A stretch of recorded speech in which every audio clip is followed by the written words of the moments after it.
podcast where you get to know about Web3 and cryptos, how the internet and financial system is getting transformed.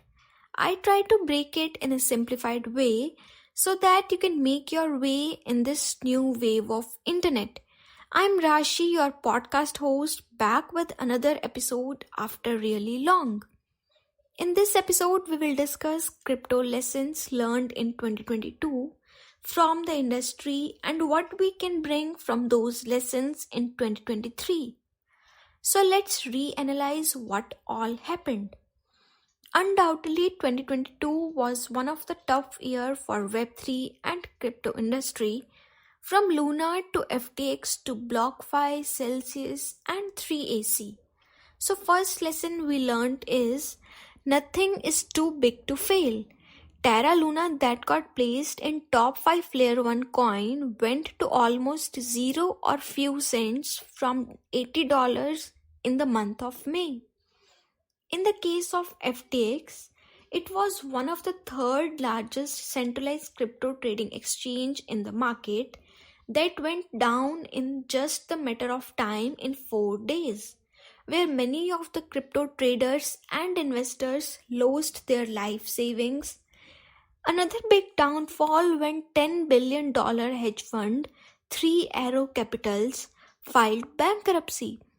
So one thing is for sure, if the company is not fundamentally strong, it will come to an end, no matter how big or small it is. But when such events happen in the industry, we have a usual feeling that some big company will come to bail them out. Unfortunately, that's not true, and they end up being collapsed. So after all this collapse, another important lesson that we come up is don't hold blindly or don't marry the coins. In bull run, we often see the suggestions to hold our bags for long term. That's fucking true. But along with that, make a monthly habit in 2023 to review and re-evaluate your bags and ask yourself few simple questions. Why are you holding this coin? And if you have to buy it today, are you still going to add that piece of asset in your portfolio? And easily you can find it yourself, whether to hold it or not. If you decide not to hold that particular asset anymore, it's better to rebalance your portfolio and invest that amount in another asset considering the opportunity cost at that time. Next point you can look in 2023 while investing and earning yields on your assets, that there is no such thing exists called APRs. If any project claims to provide you high earning yields on your investment, always look out from where that yield is generated. In most of the cases, you won't find the relevant answer. And if you don't know the source, chances are high that you can be the source. That means when new entrants stake their money in the protocol, it can be distributed to the early holders, and that's how they end up losing their investment.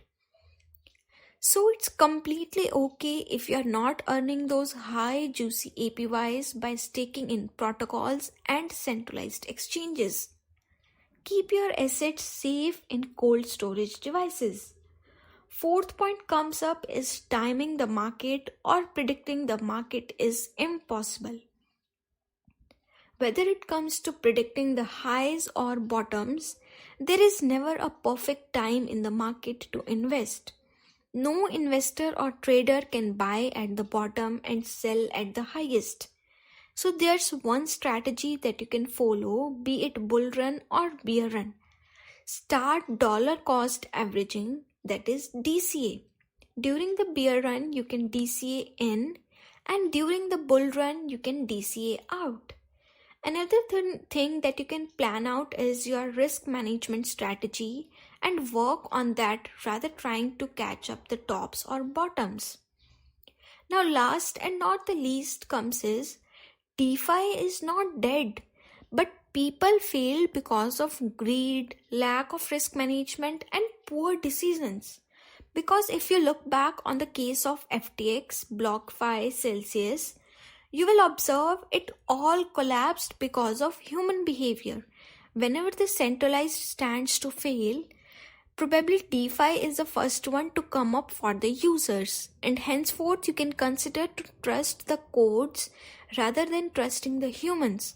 Only if you play around the codes safely, as smart contract is the code of conduct in Web3. No doubt we definitely need better interface for users in DeFi applications as smooth as centralized applications. But you can play your part around this to learn consistently how these DeFi applications work and keep using and making on-chain transactions, because that's the only way we can look forward for. So after reflecting back on all these lessons and mistakes of 2022, you are left with two options.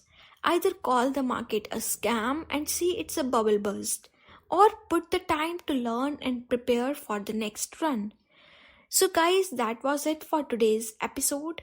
Hope you find it interesting and learned something new today. Hope to see you soon in the next one. Till then, stay tuned and happy learning.